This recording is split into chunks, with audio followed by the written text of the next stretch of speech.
السلام علیکم ورحمۃ اللہ وبرکاتہ۔ الحمدللہ، ہمیں آپ حضرات سے امید ہے کہ آپ حضرات قرآن پاک پڑھنے کی مشق اور کوشش کر رہے ہوں گے۔ اللہ پاک آپ کی کوششوں کو قبول فرماوے اور مزید ترقی عطا فرماوے۔ آج تک ہم نے قرآن پاک کا جو حصہ پڑھا تقریباً سورہ بقرہ 2.5 پارے تک ہم نے مکمل کر دی۔ اب آئندہ ہمیں سورہ آل عمران پڑھنا ہے۔ اب یہاں سے ہمارا سبق کا سلسلہ اور بڑھ جائے گا۔ ہم آج تک تو روزانہ 1 رکوع پڑھا کرتے تھے، آج سے انشاءاللہ ہو سکے گا اتنا زیادہ پڑھیں گے، تقریباً 2 رکوع پڑھنے کی ہم پوری کوشش کریں گے۔ لہٰذا آپ حضرات کو اپنی محنت بھی بڑھانا ہے، اور جو پہلے یاد کرتے تھے اب اس سے محنت بڑھا کر 2 رکوع روزانہ مکمل یاد کرنے ہیں۔ اس لیے کہ اگر روزانہ 1 ہی رکوع پڑھاتے رہیں گے تو قرآن پاک پڑھنے میں بہت دیر ہو جائے گی۔ لہٰذا تھوڑی محنت بڑھا کر روزانہ 2 رکوع پڑھ لی جاوے تو بہتر رہے گا۔ اگر آپ کو 2 رکوع ایک ساتھ میں یاد نہیں ہوتے تو 2 دن کے اندر 1 رکوع کر کے اسٹیپ بائی اسٹیپ تھوڑا تھوڑا یاد کریں۔ اگر آپ کو یاد ہو جاتے ہیں اور آپ تھوڑی محنت کر کے یاد کر لیتے تو آپ کے لیے بہت ہی اچھا ہے۔ اب ہم شروع کرنے جا رہے ہیں سورہ آل عمران، جو 3 پارے میں ہے، بہت ہی آسان ہے۔ آپ کلام پاک کی طرف دیکھیے، انشاءاللہ آپ کو ضرور سمجھ میں آئے گا۔ اگر کوئی بات آپ کو سمجھ میں نہیں آتی کمنٹ سیکشن میں میسیج کر کے آپ پوچھ سکتے ہیں، ہم انشاءاللہ جواب دینے کی پوری کوشش کریں گے۔ اور اگر آپ ہمارے چینل پر نئے ہیں تو اسٹیپ بائی اسٹیپ شروع سے پڑھنا شروع کیجئے۔ اگر آپ نے نورانی قاعدہ، مدنی قاعدہ یا افضل القواعد پڑھ لیا ہے اور اگر آپ قاعدہ پڑھنا نہیں چاہتے تو آپ ایکسٹرا پارٹ سے پڑھنا شروع کیجئے۔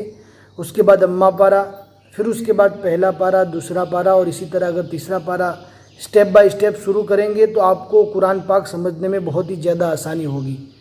ہو سکتا ہے اگر آپ بیچ میں کوئی سبق چھوڑ دیں، اس میں وہ چیز سمجھائی گئی ہو جو بعد میں آنے والے سبق میں نہ سمجھائی جاتی ہو، لہٰذا کوئی بھی سبق کو نہ چھوڑیں، اسٹیپ بائی اسٹیپ آہستہ آہستہ آگے بڑھتے رہیں۔ اب ہم شروع کرتے ہیں، آپ قرآن پاک کی طرف دھیان دیجیے۔ یہاں پر تلک الرسل لکھا ہوا ہے، یہ پارہ نمبر 3 ہے، پھر اس کے بعد آل عمران، سورہ نمبر 3 ہے۔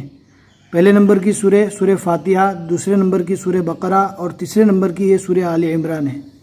آیات وہاں اس کے بعد لکھا ہے 200۔ اس سورہ میں 200 آیتیں ہیں، رکوعات یہاں، اور اس میں رکوع 20 رکوع ہے۔ اس کا نام ہے سورۃ آل عمران مدنیہ۔ بہت ہی آسان سورہ ہیں، انشاءاللہ ہم پڑھیں گے، آپ کو دھیان سے سننا ہے، سمجھنا ہے، اور آپ کو بھی یاد کرنے کی پوری کوشش کرنا ہے۔ اعوذ باللہ من الشیطان الرجیم، سورۃ آل عمران مدنیہ، بسم اللہ الرحمن الرحیم، الف لام میم۔ لام کو میم سے ملانا ہے، اس لیے کہ میم پر تشدید ہے اور تشدید والے حرف کو پہلے والے حرف سے ملا کر پڑھا جاتا ہے۔ الف کے اوپر کوئی حرکت نہیں ہے، لیکن الف کو پڑھا جائے گا لیکن کھینچا نہیں جائے گا۔ لام اور میم کو کم سے کم 3 اور زیادہ سے زیادہ 4 الف کے برابر کھینچ کر پڑھنا ہے۔ اللہ لا الہ الا هو الحی القیوم، قوف کو اچھی طرح پور پڑھنا ہے۔ نزل علیک الکتاب بالحق مصدقا لما بین یدیہ وانزل التوراۃ والانجیل من قبل هدى للناس وانزل الفرقان ان الذین کفروا بآیات اللہ لهم عذاب شدید۔ 2 پیش رکنے کی حالت میں جزم بن جائے گی۔ واللہ عزیز ذو انتقام، یہاں پر دھیان لگا کر پڑھنا ہے۔ زا اور ذال ان دونوں کے آواز میں فرق رہے گا۔ ذو اس میں سیٹی جیسی آواز آئے گی، اور ذال کو ادا کرتے وقت زبان کا کنارہ بار دانتوں کے نکالنا ہے، انشاءاللہ ذال ادا ہو جائے گا۔ واللہ عزیز ذو انتقام، ان اللہ لا يخفى علیہ شیء فی الارض ولا فی السماء، هو الذی یصورکم فی الارحام کیف یشاء، لا الہ الا هو العزیز الحکیم۔ هو الذي أنزل عليك الكتاب منه آيات محكمات هن أم الكتاب وأخر متشابهات فأما الذين في قلوبهم زيغ فيتبعون ما تشابه منه ابتغاء الفتنة وابتغاء تأويله وما يعلم تأويله إلا الله.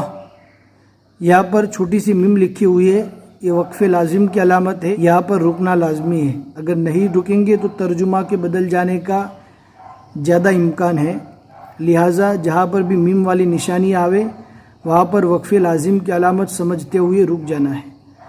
والراسخون في العلم يقولون آمنا به كل من عند ربنا وما يذكر إلا أولو الألباب ربنا لا تزغ قلوبنا بعد إذ هديتنا وهب لنا من لدنك رحمة. گلدہ رکنے کی حالت میں جزم والی ہا بن جائے گی. انک انت الوہاب ربنا انک جامع الناس لیوم لا ریب فیہ ان اللہ لا یخلف المیعاد. الحمدللہ یہاں تک ایک رکو مکمل ہو چکا سورہ آل عمران کا. آگے ابھی جو ہم پڑھیں گے وہ دوسرا رکوع پڑھیں گے. اب ہم بہت ہی کم سمجھا رہے ہیں، اس لیے کہ اس سے پہلے جتنی بھی ویڈیوز تھی ہم نے اس میں سمجھا کر پڑھایا تھا. اگر آپ پہلی مرتبہ ہمارے چینل پر آئے ہیں تو جا کر پہلے والے ویڈیو چیک کر لیجئے، اور اگر آپ آہستہ آہستہ پڑھنا چاہتے ہیں تو اما پارہ، پہلا پارہ اور دوسرے پارے سے اسٹارٹ کیجئے. ان الذين كفروا لن تغني عنهم اموالهم ولا اولادهم من الله شيئا واولئك هم وقود النار. یہاں پر جو الف ہے اس کے اوپر جو حمزہ لکھا ہوا ہے تو اس کو پہلے والے حرف سے ملا کر جھٹکا دے کر پڑھنا ہے. كدأب آل فرعون والذين من قبلهم كذبوا بآياتنا فأخذهم الله بذنوبهم والله شديد العقاب. تو یہ وقف مطلق کی علامت ہے. اگر رکنا چاہے تو رک بھی سکتے ہیں، ملا کر پڑھنا چاہے تو ملا کر بھی پڑھ سکتے. قل للذين كفروا ستغلبون وتحشرون إلى جهنم وبئس المهاد.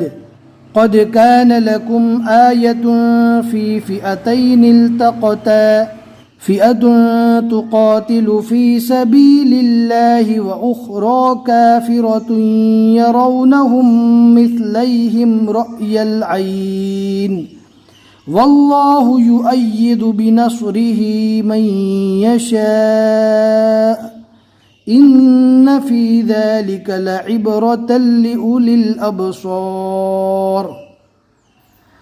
زين للناس حب الشهوات من النساء والبنين والقناطير المقنطرة.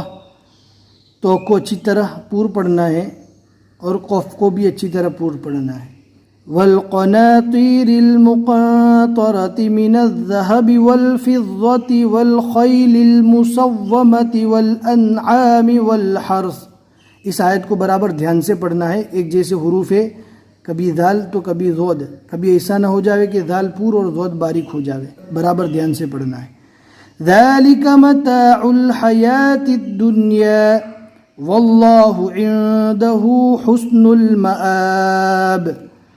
قل أنبئكم بخير من ذلكم للذين اتقوا عند ربهم جنات تجري من تحتها الأنهار جنات تجری من تحتها الانہار خالدین فیہا وازواج مطہرۃ ورضوان من اللہ واللہ بصیر بالعباد الذين يقولون ربنا إننا آمنا فاغفر لنا ذنوبنا وقنا عذاب النار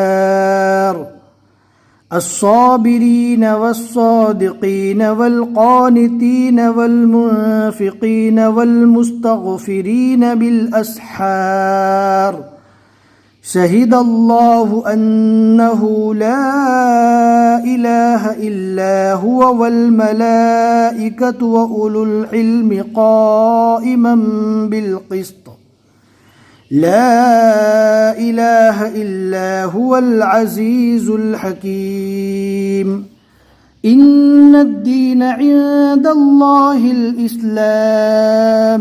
یہاں پر قفا یعنی قف کی نشانی ہے، یہاں پر ٹھہرنے کی علامت ہے، یہاں پر ٹھہر جانا چاہیے. وَمَا اخْتَلَفَ الَّذِينَ أُوتُوا الْكِتَابَ إِلَّا مِن بَعْدِ مَا جَاءَهُمُ الْعِلْمُ بَغْيًا بَيْنَهُمْ وَمَن يَكْفُرْ بِآيَاتِ اللَّهِ فَإِنَّ اللَّهَ سَرِيعُ الْحِسَابِ. فَإِنْ حَاجُّوكَ فَقُلْ أَسْلَمْتُ وَجْهِيَ لِلَّهِ وَمَنِ اتَّبَعَنِ وَقُلْ لِلَّذِينَ أُوتُوا الْكِتَابَ وَالْأُمِّيِّينَ أَأَسْلَمْتُمْ فَإِنْ أَسْلَمُوا فَقَدِ اهْتَدَوْا وَإِنْ تَوَلَّوْا فَإِنَّمَا عَلَيْكَ الْبَلَاغُ وَاللَّهُ بَصِيرٌ بِالْعِبَادِ. صدق اللہ العظیم. الحمدللہ، ہمیں امید ہے کہ آپ حضرات کو آج کا یہ پورا سبق سمجھ میں آ گیا ہوگا. پھر بھی اگر کوئی بات سمجھ میں نہیں آئی آپ کمنٹ سیکشن میں میسیج کر کے پوچھ سکتے ہیں. میسیج کرنے سے پہلے اگر آپ نے پہلے والے ویڈیوز نہیں دیکھے تو جا کر دیکھ لیجئے، کیونکہ اس میں ہم نے سمجھا کر پڑھایا ہے. اور اگر آج کا سبق پسند آیا ہے یا سمجھ میں آیا ہے تو اپنے دوستوں کے ساتھ بھی شیئر کیجئے تاکہ وہ بھی قرآن پاک کو صحیح مخارج اور صحیح ادائیگی کے ساتھ پڑھنے کی کوشش کرے. اور یہ شیئر کرنا آپ کے لیے صدقہ جاریہ بنے گا. بس آج کے لیے اتنا ہی سبق. السلام علیکم ورحمۃ اللہ وبرکاتہ.